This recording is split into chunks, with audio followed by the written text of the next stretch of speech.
10 years down, forever to go. Pinatunayan na naman ng Dongyan na may true love sa kanilang renewal of vows in celebration of their 10th wedding anniversary.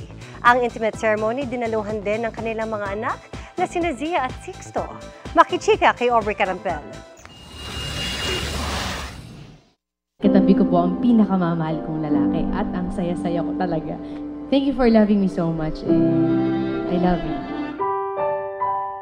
December 30, 2014 nang magpalitan ng I-Do's sina Ding Dong Dantes at Marian Rivera sa Immaculate Conception Cathedral. Ang pag-iisang dibdib ng Kapuso Primetime King and Queen, tinaguri ang biggest celebrity event of the year, na dinaluhan ng biggest personalities and over 1,000 guests at inabangan ng libo-libong fans.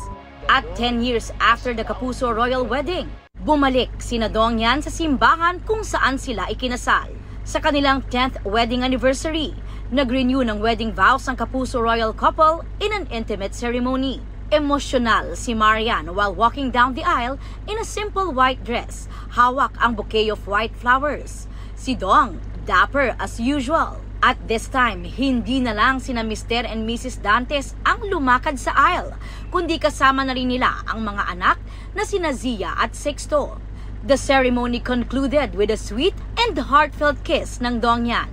At may version pa syempre ng buong Dantes squad. I-cherish daw niyan ang kanilang journey with God pati ang kanilang mga anak. Thankful daw siyan kay Dong na tinupad nito ang kanyang pangarap na magkaroon ng pamilya. Thankful din daw si Dong sa lahat ng nakasama nila sa nakalipas na 10 taon. Nag-post din si Dong ng kanilang family photo kasama ang kanyang ama. May throwback post din sina Dongyan ang kanilang glam prenup shoot sa Dubai. Dati nang sinabi ni Marian na ang kanilang 10th anniversary vow renewal ay isang thanksgiving sa mga natanggap nilang blessings as a married couple. Sabi nga ng asawa ko, isi-celebrate natin to bilang pasasalamat sa taas na ginabayan tayo, sinubaybayan tayo. Talagang tinungo kami sa tamang direksyon ng pagsasama namin, nakasama yung mga anak namin.